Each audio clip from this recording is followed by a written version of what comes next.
You're listening to the Deranged Nation, a true crime podcast featuring New York Times best-selling paranormal romance author and your host, Teresa Gableman.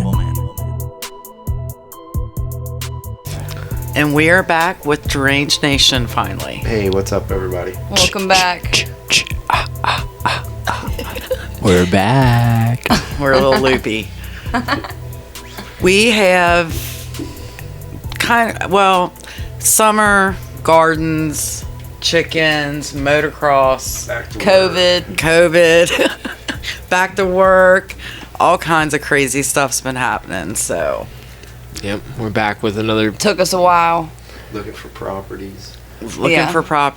Just all kinds of crazy stuff, but we are back and we got a good one for you. We did want to go over Maddie Bell. We kind of touched a little bit on her when we did the last one. How long ago was that?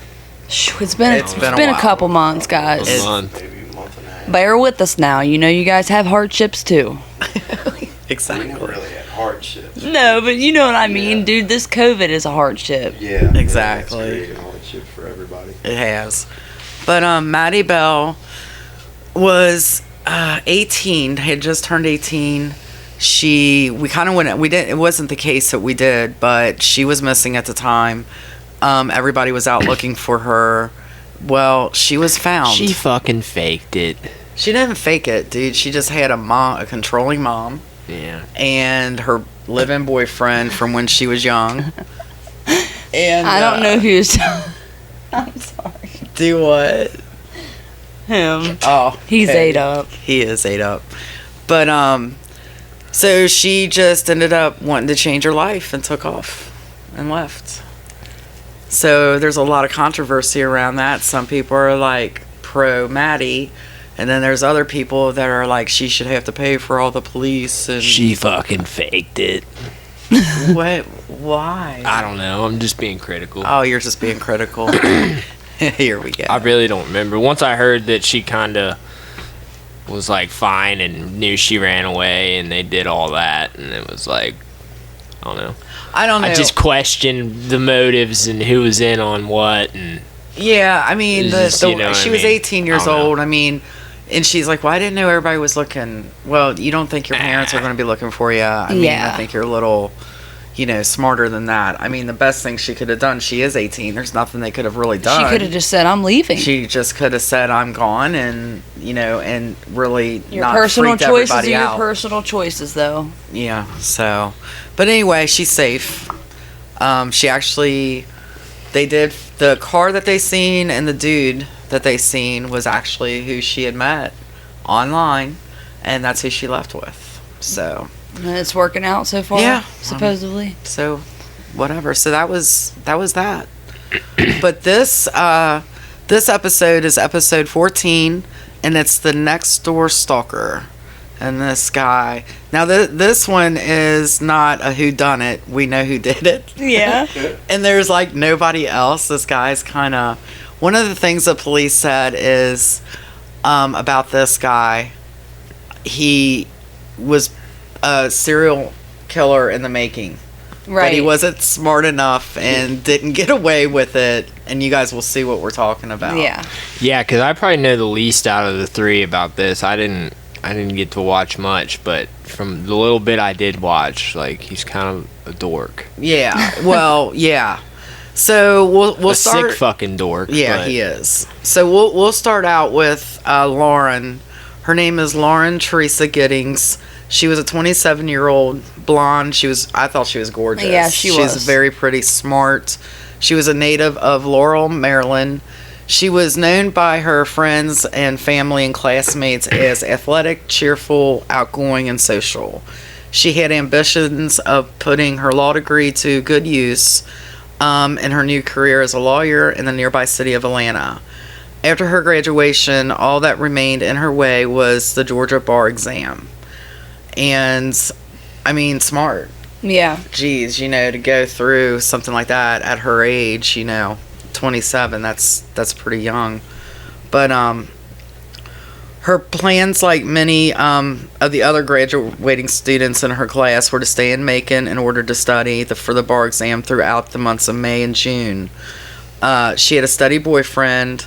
He was a corporate lawyer in Atlanta named David Vanderveer. I think that's how you say his last name.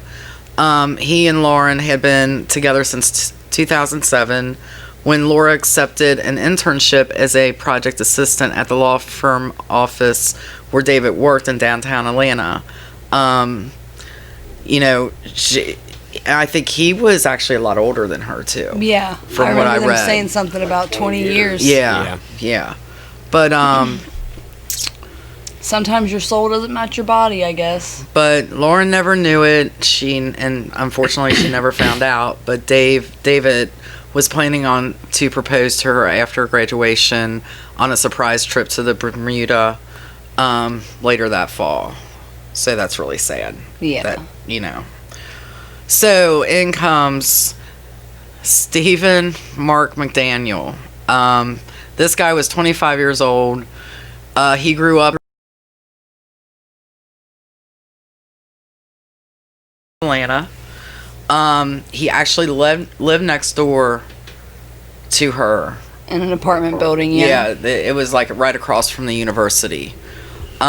He was also a law student. Yeah, he was also a law student. He was known on campus by everybody that they talked to. Kind of an odd character. Antisocial, withdrawn, a little eccentric in his behavior and interactions with others. He was quirky, but according to those who knew him, he was also very smart.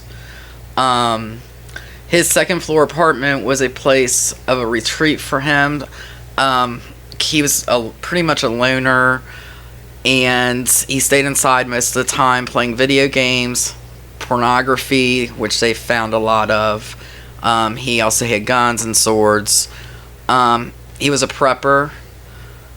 Collecting food and staples in a way a survivalist might. Empty containers he saved for some reason. I don't know, that was kind of weird. Yeah. Soda bottles, large plastic jugs. This is all the stuff that they found in his apartment. And even the cardboard centers of toilet paper rolls. They had a lot of those, too. I was confused as to what you would use those for. He had, like, a whole giant table full of them. Yeah. And he made sure to rip all the toilet paper literally to the last little piece off of them. It was pretty strange. Yeah. So, he was weird. He also owned an older car, but hardly ever used it. They said it was actually looked like it had never been moved. It was a 97 Geo Prism. So they both graduated from Mercer Law School in May of 2011. They lived next to each other for about 3 years. Yeah. She always told people that she was nice to him and stuff.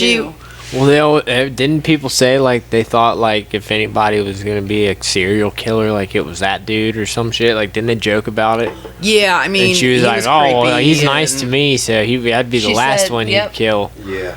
She said she was nice to him, and they shared a common stairwell, so they've seen each other a lot. It really work out that way. He actually asked her out a few times, but she nicely refused. But then close friends, she just said, this guy's kind of creepy, and but she was never mean to him, or and she just had a boyfriend. But even then, she was like, no, that's not going to happen. Even after they've known each other for 3 years, he realized that if he couldn't have her, that's when his obsession began. And that led to some secretive and troubling behavior.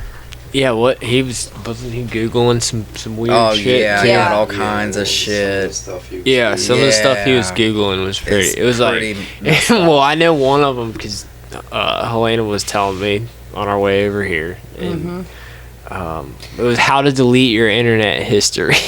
Well, and that's just the thing. Oops. Yeah. I should have started with that one. How to escape prison. Well, he wanted to know how to escape prison. He also said it was like how do you strangle somebody unconscious and then be able to come back from it. How long Yeah. does it take? Yeah, how long does I mean, it that take? shit- yeah. Because he wanted to obviously rape her and leave it at that, but it didn't turn out that Yeah, way because she right. pulled his mask off and begged him to stop. Wait, you're getting... Were we to that? I mean, You getting a kind little of. ahead? Oh, okay. Kind of, sorta. I mean, we know Getting who excited did it. over Right. We know who did it. Yeah. It's not a who done it. We know. That's who what the done it. evidence led to. It's like Yeah. that's what he Right. wanted to do. It was a little more a month after graduation that she spent her final afternoon poolside at Healy Point Country Club. And then around 5:48 p.m., she used her credit card to buy dinner at Zaxby's drive-thru on the way home. Ooh, that's a good place too. I And- don't know if you guys have had it. I've never had it. It's pretty good. What it's is in it? Kentucky. It's a chicken place.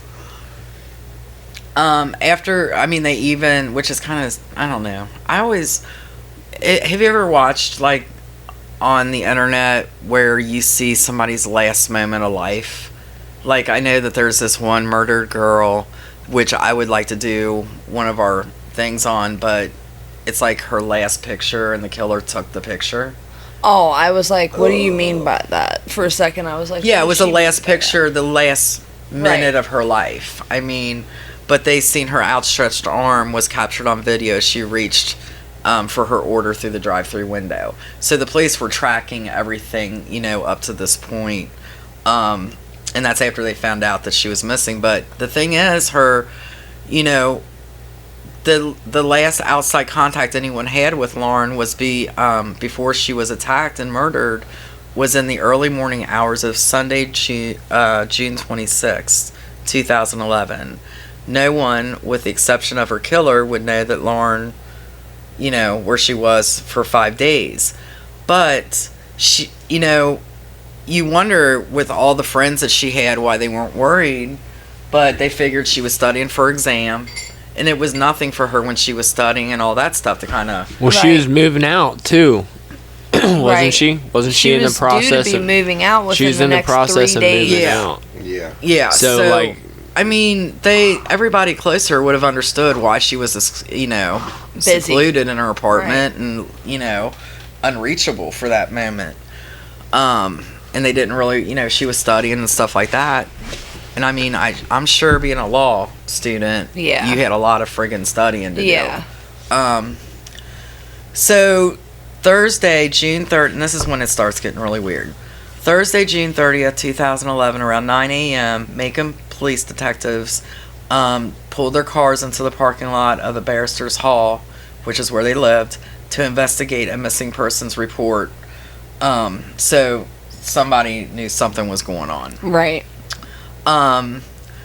Lauren hadn't been seen by her friends or heard by her friends and family since the evening of June 25th, 5 days prior.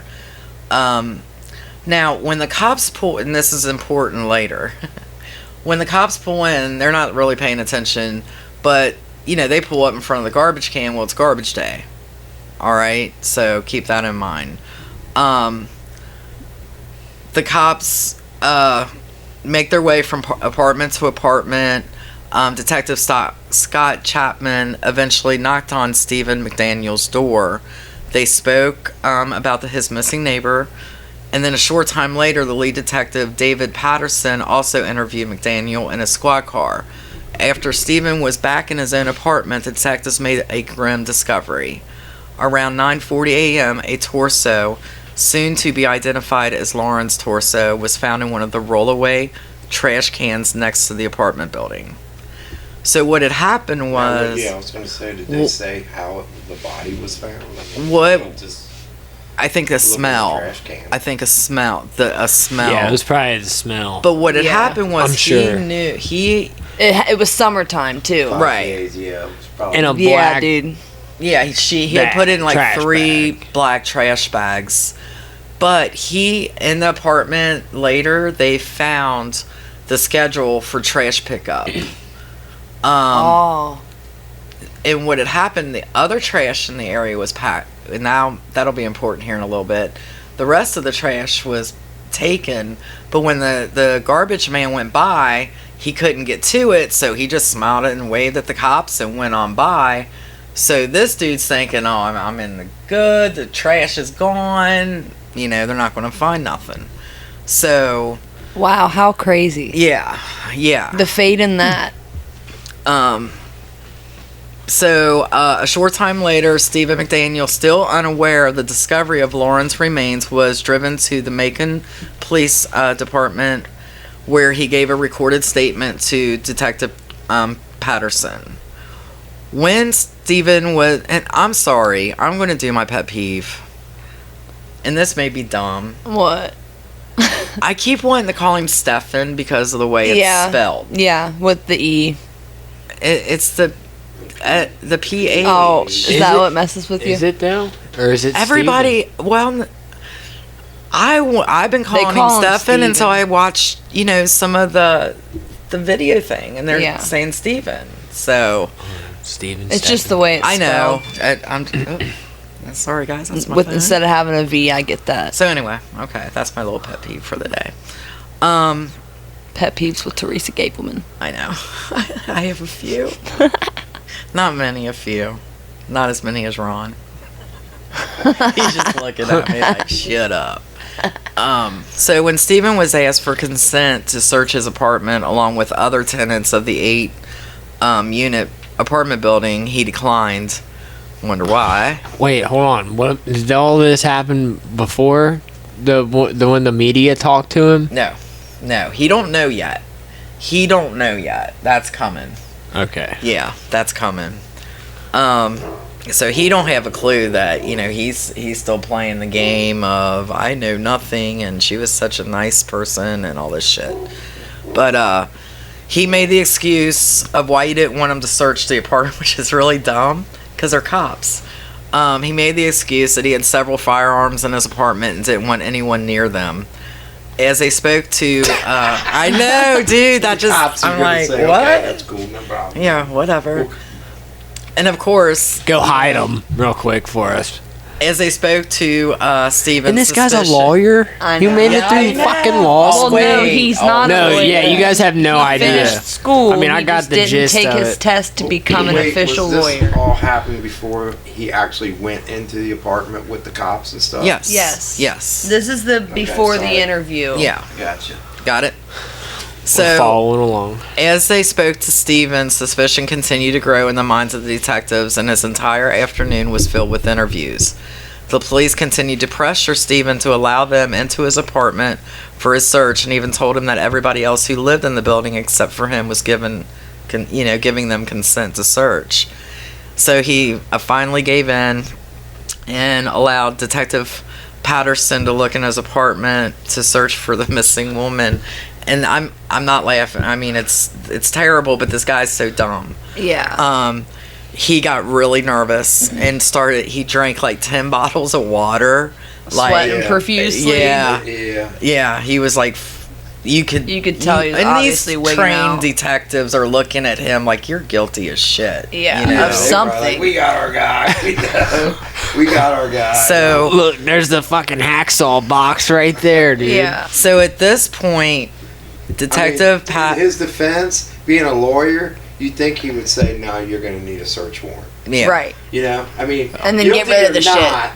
You're going to need a search warrant. But they never said he finished, did they? Huh? They never said he finished law school, did they? He finished He graduated. law school. He did not take his bar exam. Yeah. To become an official lawyer. Because I and think get the paperwork. Lauren, and I may be mistaken on this, but I think Lauren was a week away from taking her test before she was killed. Yeah. But at this point, Detective Patterson asked Steven to stand up and lift his shirt to check for any marks he might have on his body. There were 2 red scratches on the right side of his stomach that he couldn't account for. He didn't know where or when he received the scratches. You would think that he would have said something about him doing it in his sleep. Yeah. While he was yeah. And on his face. Patterson, he mentioned to him, hey, that looks like fingernail marks. They were photographed. And, yeah. So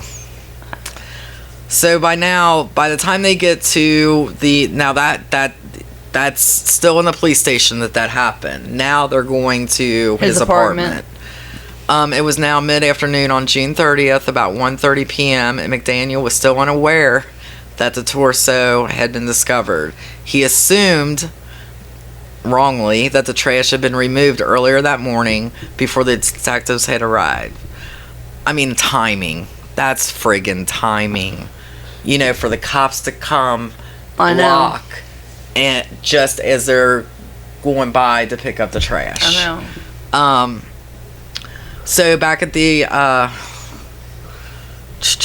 where am I at? Sorry, I lost my place. The apartment. Oh, they did the walkthrough. They noted that Stephen owned a samurai sword, several large knives, a semi-automatic rifle, and a pair of handguns. They were there was also a large cooler near the front door. Until now, Stephen was allowed to stay while they searched the apartment, but at some point, Stephen was asked to leave to allow them some room to conduct their business.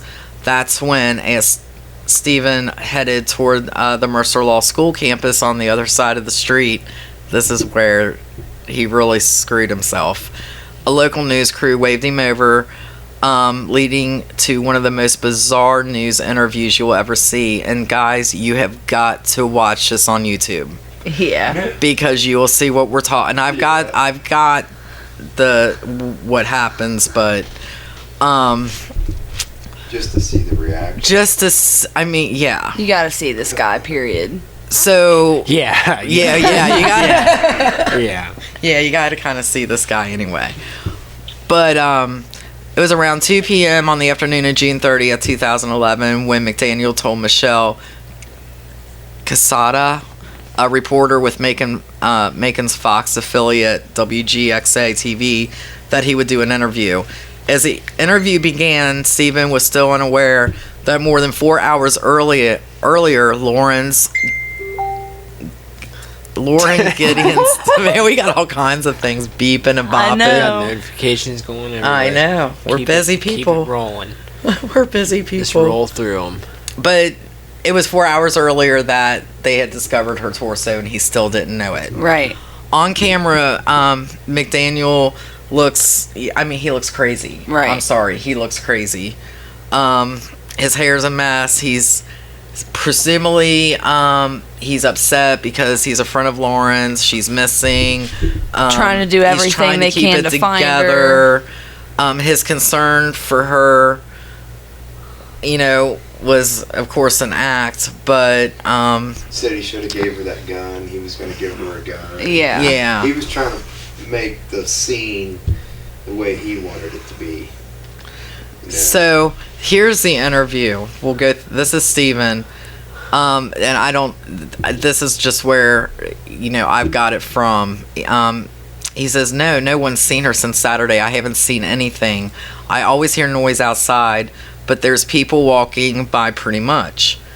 They ask, and she just recently graduated from Mercer. He says, yes. She and we are both JD students. We graduated back in May. The reporter asked, what kind of person was she? I mean, what did you speak about?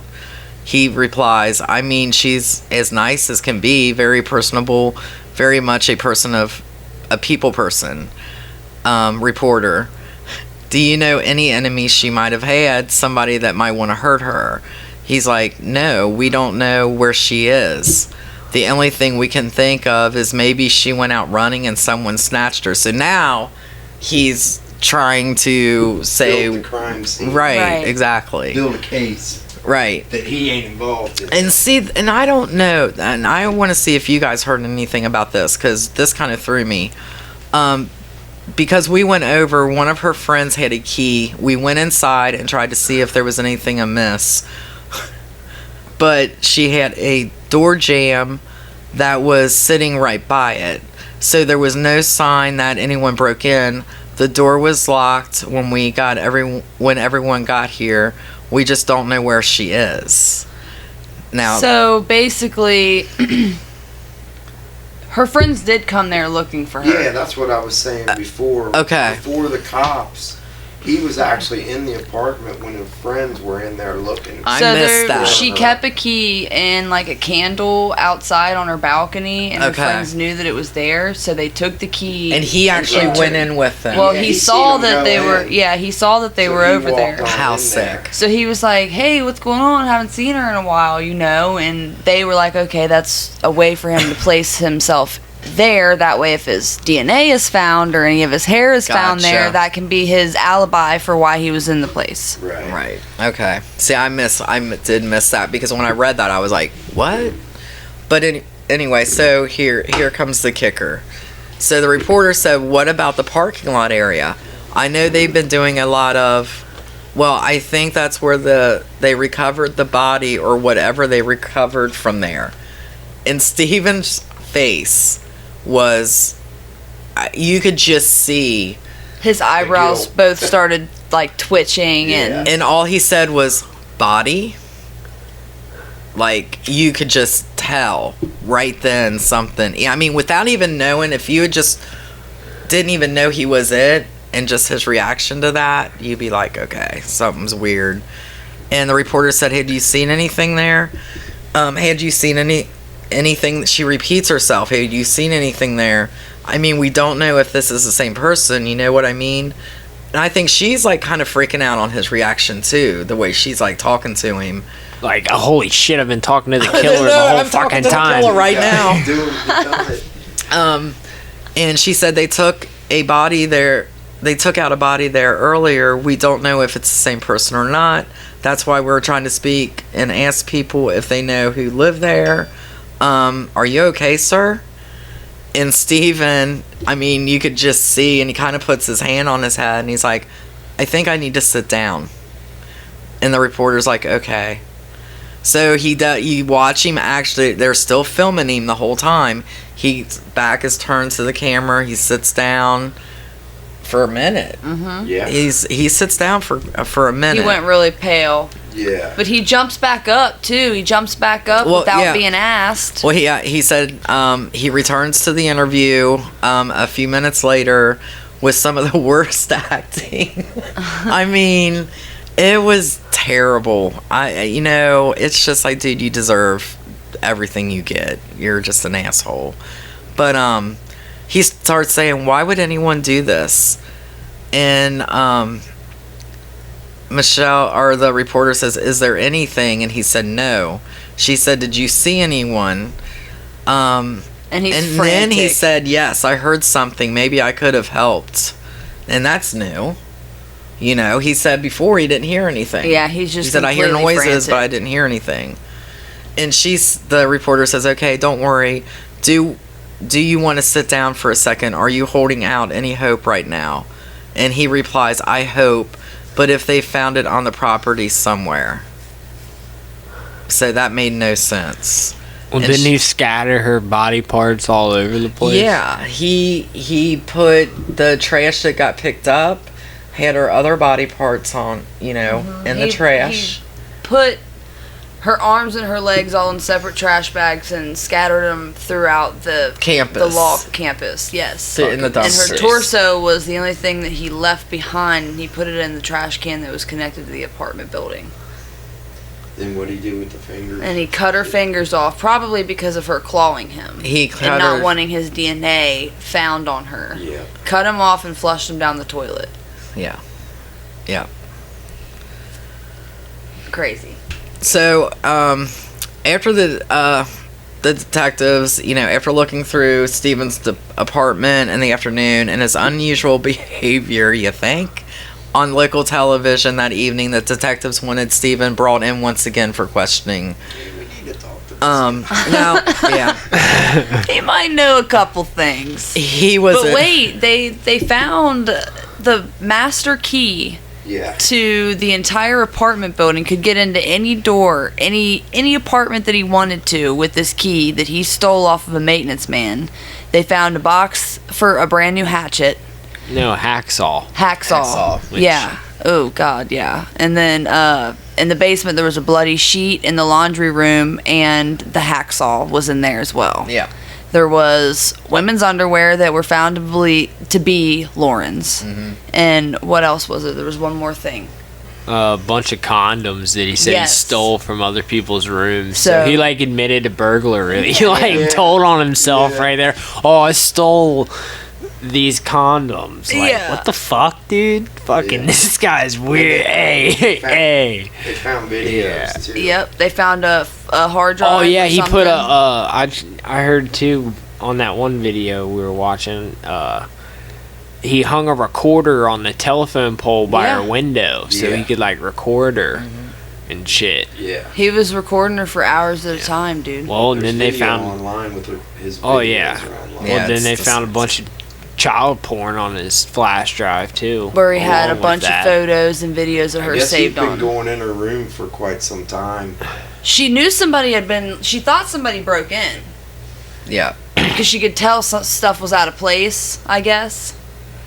And it was him the whole time. So the interrogation, I didn't watch the whole interrogation because honestly it was him saying, three, yes, no, I don't know. What I did enjoy was when the detectives really slammed into him, pretty much calling him a piece of shit. We know, fess up. So you could tell during the interview they were getting frustrated because he was not going to give them a confession, and they were trying hard. Really, they didn't need one. Real hard. They didn't need one. Well, he confessed to his own lawyer, and then he ended up writing everything down. Well, the thing, okay, so everything that during the interrogation, it was all monotone, robotic, and nothing like when he was talking to them earlier in the day and on TV, So because of the stolen condoms and other things, they didn't have enough to arrest him for the murder, but they had enough to arrest him for burglary, which held him in the Bibb County Jail. And child porn. He had child porn too. Well, they don't. Yeah. Well, they had not. They didn't know that yet. They didn't know that yet. It took them a minute to get the stuff because they had to get a search warrant to go into his apartment and collect the knives, the guns. Let's see, the master key to the import. Yeah. A stolen flash drive that belonged to Lauren, which that's kind of crazy. I thought it was full of photos and videos that he took himself from inside of her house. No, this is a stolen flash drive that belonged to Lauren, one that contained hundreds of her personal photos, a pair of panties with her DNA, and that was found in his bedroom in the stock drawer, a large bloody sheet in the washing machine in the apartment complex laundry room, along with the hacksaw with human flesh still attached. Yeah, so you think that's a goner right there. Yeah. This guy was going to be a lawyer. Oh God. Yeah. The blood on the saw tested and matched Lauren's DNA. Packaging for the hacksaw was found in his apartment. Duh. So, by August 2nd, 2011, they had discovered enough evidence to charge Stephen McDaniel with the murder of Lauren Giddings. He would remain behind bars for 3 years waiting for his trial, and also they found tons of child pornography also. It was said to be some of the most vulgar and nastiest stuff that some have ever seen too. Yeah, they said it was really bad. They wanted to know where he got it though. That's what it came down to, because they ended up, nobody who dismembers somebody would ever get the chance of parole or anything in any other case. Right. He must have given names to get that parole option. Well, the prosecution was going for the death penalty, but that's when the computer and camera evidence was found by the FBI. The deleted stalking videos and the child porn. They were in late discovery, It was these stock and videos and sexual photos of minors combined with other physical and circumstantial evidence against him that would force McDaniel, 3 years after the fact, to make the decision to plead guilty to murder of Lauren and accept a sentence of life in prison. With possible parole. Possibility of parole. Well, he goes up for parole in 2041. So early in the case, detectives were given access to Stephen's internet browsing history, and it revealed some disturbing patterns. On April 28th, 2011, about 2 months before he killed Lauren, Stephen typed the Google search phrase, nude Lauren Giddings. He also viewed Lauren's Twitter feed. Later, he did several back-to-back searches using variations of the word molest sleeping girl. The next day, he searched for the phrase choked unconscious, how long, wake up. Going back as far as May 1st, he searched for ways to escape prison. So I guess he already figured he was going to jail. He was going to get caught because he's a dumbass. Better start digging your tunnel, buddy. Throughout the months of May and June, his internet browser history showed a growing obsession with Lauren Giddings. Within the same time frame, he visited sites to search for nude photos of celebrities, advertisements for local escorts, dating sites, reading erotic fiction, and viewing pornography, using the screen name SOL, which is stated stands for Son of Liberty. Or shit out of luck. He wrote graphic sexual posts online describing torture, violence towards women. He also looked at guns and sex toys as well. On June 3rd, 2011, he was looking at Lauren's Amazon.com wish list. On June 7th, 2011, he was on a photo sharing website looking for Lauren Giddings' account. The next day, June 8th, 2011, McDaniel looked at Lauren's LinkedIn networking page and looked at her Facebook page as well. None of these searches were illegal, of course, but they paint a dark picture, of what he was doing. The other thing that I found out when I was watching something, he friggin' wrote a damn book. So he's an author. I'm just like, dude. And about what? The cop that read there was a cop that actually read it, and I guess had to for evidence or whatever. He said it was a cross between Harry Potter and Lord of the Rings, kind of like a fantasy kind of thing. Right. But Did some creepy dude kill somebody in it? they didn't say. They just said it was really weird. Well, I said it right off the bat. This dude was a dork. He's weird. Just off. Yeah. So, a death penalty case can typically take between 5 to 7 years to go to trial, but the district attorney's office was willing to withdraw its request for the death penalty for faster closure because the trial could have dragged on for months. As part of the plea deal, prosecutors agreed to drop charges of sexual exploitation of children, which that's kind of bullshit in my book, and the burglary charges against Stephen. Those were filed as a result of the investigation, but unrelated to the murder anyway. So in return, they got exactly what they wanted. Stephen would be in prison for the rest of his life, and in order to remain out of court, he had to handwrite a confession detailing the last hours of Lauren Giddings' life and exactly how he disposed of her remains. April 2014, he wrote a one-page confession describing Lauren's final evening alive and how he later dismembered and disposed of her body. And it read, at 4:30 a.m. on Sunday, June 26, 2011, Stephen entered Lauren's apartment using his master key, and he silently defeated the burglar bar that she had propped against the door. He watched her sleep. As he approached the bed, a floorboard creaked and Lauren sat up alarmed. She saw the masked intruder and calmly said, "Get out." In his own words, McDaniel said, "I leapt across the bed onto her and grabbed her around the throat. We tumbled out of bed onto the floor, and in her struggle to get away, she moved her legs and lower body under the bed, preventing her from getting away or kicking me." The two continued to fight, and Lauren was eventually able to remove the mask from her attacker's face and recognized him immediately. "Stephen," she said, "please stop."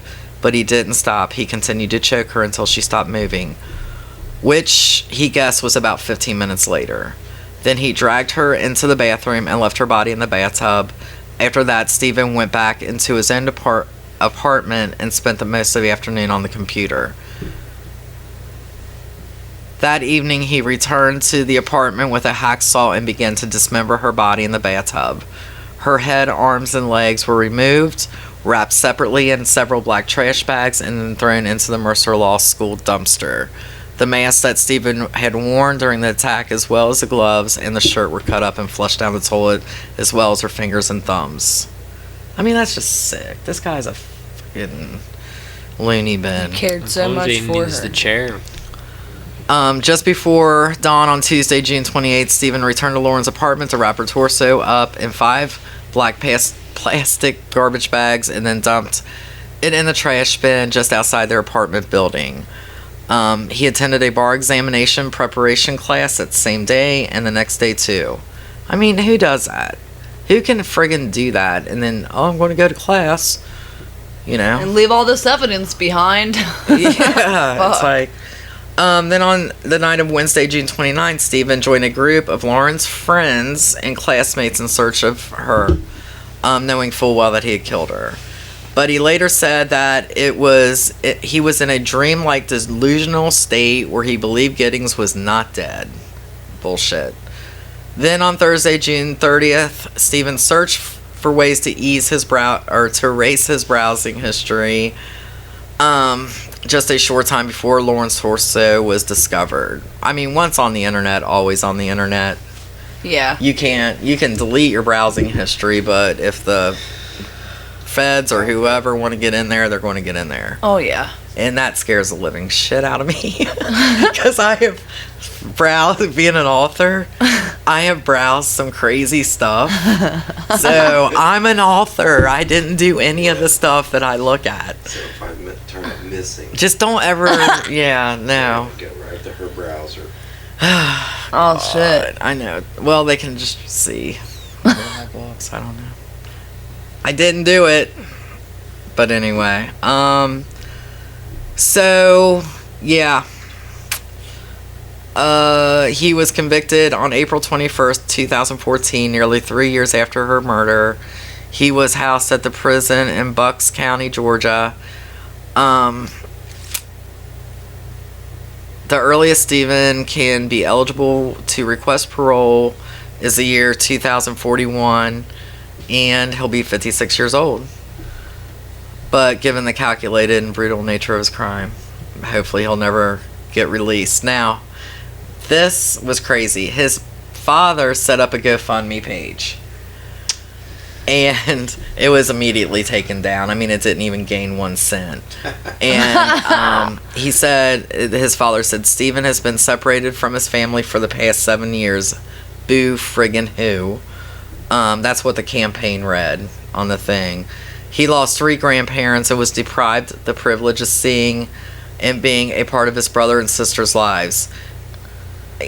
I mean, the guy killed this chick, So why should he be able to go and do things? I can't imagine what it would be like to be the parent of somebody, though. But you know what? Don't blast it, though. Okay, I am going to blast it because I'm sorry. No, don't blast on social media. Oh, I thought you meant don't blast the father, because I'm like, dude, I love my kid. Right. But you go out and you do something that terrible, I'm not setting up a GoFundMe page for it. Sorry, right. Man. I wouldn't do something like that either. But it's just like I can only imagine. Yeah. How hard that would be. Right. Might send some cigs. I'll send some cigs. Some chips.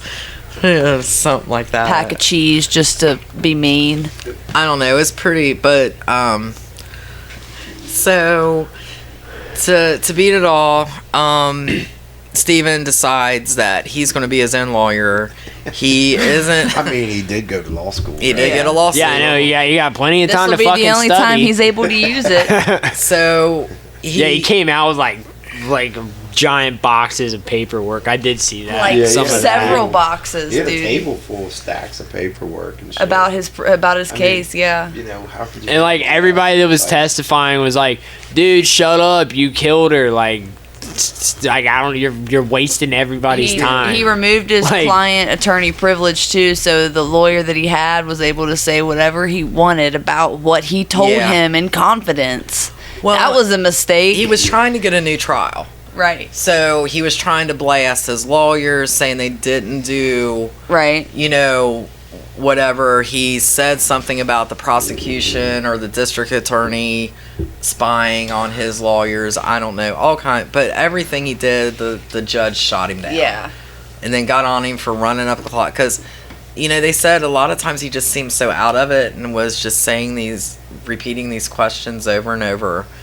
But the thing that really got everybody was when his lawyer got up there and he said, "Stephen, up until the last couple weeks of your case, Buford began, I was strongly in your corner believing you were innocent. I felt that you were innocent. But this evidence that came in, that was very important." And then his lawyer went into graphic detail, jailhouse confessions that McDaniel gave to him and co-counsel Franklin Hogue. He said we were shocked about it because he went in such detail. Like, his lawyers are, and about how he killed her, how you went about decapitating her and carving up her body, how you even sat down and cut off every finger and bone and appendage in her hand and threw them in the toilet and flushed it all at one time. He said, with everything they found on his computer, the child pornography, sex with dead people, he pretty much said that you're sick. Yeah. You're not getting out. Is what he said. You're not getting out. Doesn't matter how many haircuts you get. I mean... Yeah, he got his hair cut. Yeah. And he showed no emotion as his former lawyer was sitting there saying all that. He showed no emotion. But if you do go on YouTube and you watch some of this stuff... He's probably sitting there thinking like, man, I really don't understand this law shit. I should have paid attention in school instead of geologist being weird shit on the computer. But yeah, it's really sad because it's one of those things. And I mean, it's like that cop said. He said, "I seriously think we had a serial killer in the making, and we caught him." And I kind of, in a way, disagree with that in a way, just because I felt like I think he was just going in there to rape her. And everything went wrong. I agree. Because he didn't have his plan. Right. I mean, he screwed up a lot of... Because he did so much small detail stuff. I'm not sure, to make sure and do everything he could to, successfully rape her. I don't think... I mean, but the hacksaw, too, man. Why did you have a brand new hacksaw? I don't know. I honestly... I don't know. You might have had to run to the store to get that. Yeah, because he put her in the tub and came back later that night. I mean, I think because he was... He wanted her to wake up. He wanted her to wake up. And not know that it was him. Right. I kind of agree with that. I don't know if he went in with the mind. This is just my opinion, It's just what I think from the evidence leading up to it. Yeah. And when you plan something like that, you think you cover up your tracks better than just put bodies in the dumpster by your house. Right. Yeah. And he clearly didn't know where to put the murder weapon. Or he was just a dumb criminal. Or the hacksaw. Just dumb, but. And it's it is kind of scary because.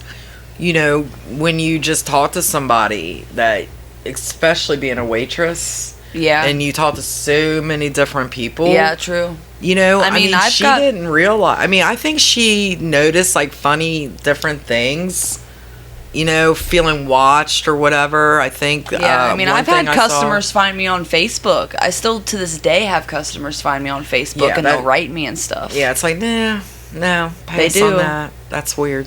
Yeah. Who? Cody's about ready to kick ass. No, I'm just kidding. Obviously. I'm not going to be calling anybody out on the podcast. Oh, shit. Motherfuckers. Jesus. I don't know if I agree with that or not. I think it was premeditated for sure. Whether he just had all that stuff just in case. But most of the time when he was a stalker, he was obsessed. Yeah. And I don't think it just came down to sex. I think he was so obsessed with her. Yeah. That it just... He didn't want anybody to have her if he couldn't. Even going and... I want to know how he hacked her body up and, didn't have a fucking mess everywhere. Well, he did. Okay. You would think that would be messy. When you, see it in the movie or whatever. Well, they did, what is that called? The black light. Well, yeah, the chemical or whatever, and they said there was absolutely everywhere. Oh. Yeah, so it was everywhere. They found it. What about his DNA? Did they find his DNA? Well, do you remember? Obviously. Yeah. They did. They found his hair. That was his excuse, but I remember the cops saying, let's talk about the cops for a minute, because that was, I did watch pretty much the whole interrogation. Yeah, I did. Yeah, me too. And those guys were terrible. Yeah. They were getting so frustrated because they couldn't get nothing out of him. They tried bullying him. Yeah. They tried being nice to him. And like you said, he only said 3 words, They were talking about why haven't you washed your clothes and all this, just being, how's that going to get anything out of this guy? Yeah, they were just, I realized they were trying to get him to open up in that, but you could tell from their interview skills that they were getting frustrated and they were getting tired of, just him not saying anything. Did they actually say if they found other? I never found. Well, what they told him was, we found blood in your apartment, and he knew, and he knew it would have been in hers, not his. Right, because she was never in his apartment. Right. So they screwed up there, and then they, because he thought, ooh, they don't got me. They said his hair was inside her apartment, but he knew that he had been in there previously. And had witnesses. That was kind of a way he could cover that part of it. Did they ever find her other body parts? I don't think I couldn't find. I didn't see that either. Hopefully they recovered that. But with the interrogation was how he was giving him the evil eye, man. Yeah, he was pretty creepy. Staring him down, and they were putting their hands on him and shit, trying to I don't know. It was demonic. We're in control here, not you. But they were, and even the one guy backed up. The one because he didn't lock it. He backed up, when he was getting. Wasn't he kind of puny though? Didn't he look kind of puny? Who, Steven? Yeah. Yeah, he was. He was. His facial features and stuff though, when somebody's just like this, no matter what you say, not blinking and stuff, it's kind of what? His face and the way he was the slowly evil look moving he had in his eye when he was looking at him, it was well, they said we that got our guy. They said in jail he's always in the infirmary. Is that how you say that? Yeah. He's always saying infirmary. Yeah. When he's hurt. Yeah. Yeah. He's a little pussy. I'm sure he's being abused a little bit. Yeah, child porn. He's having a rough way to go. Oh yeah. Bummer. Yeah, I'm sure he is. I don't know. Those kind of cases. this poor girl. She's just trying to do her best in life and doing really good and had a great life. Yeah, because you got to think about her parents. Yeah. You know what I mean? And well, I know her sister. Her dog. Her sister. I'm always oh man, her dog. I know. At least the dog wasn't there. Yeah, at least the dog wasn't around. I know her sister has been a big part of, it's with the GoFundMe page. She's one of the reasons it got shut down. I'm sure when he is eligible for parole, they're going to shut that shit down. I'm sure they will. If they let somebody like that. That dude might not make it to 58 years old. From you, knowing that you'll never get out. Unless they put him in lockdown. In Georgia. Yeah, he might not get let out there. Well, he might not. If he was in New York or maybe New York, he'd probably be set free tomorrow. Yeah, unfortunately. Well, he he might not even make it to 58 years old being a child porn. He is kind of gaunt. He did look pale, and they might have him on like one-on-one or like one-on-one lockdown or some shit. He'll probably be in like solitaire. In there for purpose. Oops. Hey, is that? I do. I feel that's Steven out there in the yard. Oh shit! I somebody go get him. Yeah. Oh man, is that the Crips? Oh shit! Oh shit! Oops. Oh god. The door's open. You get him. No, you get him. Oh. Damn. He was up for parole next year. Oh man. I do feel sorry for his family. I mean, his mom and dad were in the court, and bless their. But I mean, fuck. Your son's a murdering douchebag. Dill seed. So he can get some store. So he can go to the store, get some still weed. He needs some commissary. Yeah. He needs some change for the printer so he can keep printing out his lawyer documents. Man. Yeah, I don't know. For But anyway, retrial. there you go. That was the case of the next door stalker. Rest her soul. Rest Lauren's soul. Yeah. Yeah. I don't know. But hopefully we are going to do our best to do 2 episodes a month. I know we said we would do every Wednesday. Well, that guy that does art, no, I'm just kidding. Our intro says that I know, but we told him to say that. I know. So it's not his fault. He's awesome. We're going to tell him to make it. But we'll probably be back to it. When winter hits and stuff. Doing stuff. And, Right. Working in the garden. And yeah, I have a book out, and Cody's motocrossing, and Helena's back to work, and Ron's gardening and whittling. And I'm working too. And you're working. It's good, and everybody else is. Hopefully, you guys are back to work and healthy, and if you guys been following the channel, we appreciate it. Thank you guys. Really for appreciate your support likes. And people sharing and posting in the comments and everything. So, keep it coming. Find us on Facebook. Post some ideas because we're always down for a deranged. Yeah, well, I just went subject. through and I made up a list of I got 19 different wackos we can cover. So many more to find, I'm sure. Schedule on who we want to look at. Yeah. The next one is kind of creepy. So. Oh, you got one for next? Yeah, I got a really creepy doctor. Cute. Sweet. Well, all right. Deranged Nation. Thanks, guys. You've been listening to the Deranged Nation podcast. Join us every Wednesday night for a new episode as we bring you true crime, unsolved mysteries, and other deranged stories. This episode was sponsored by Braps MX and ATV Pro Shop. Visit them at brapsmx.pro. Also, visit our host, teresagableman.com, New York Times best-selling paranormal romance author of the Protectors series, available on amazon.com. Don't forget to follow us on Facebook, Twitter, Instagram, and YouTube.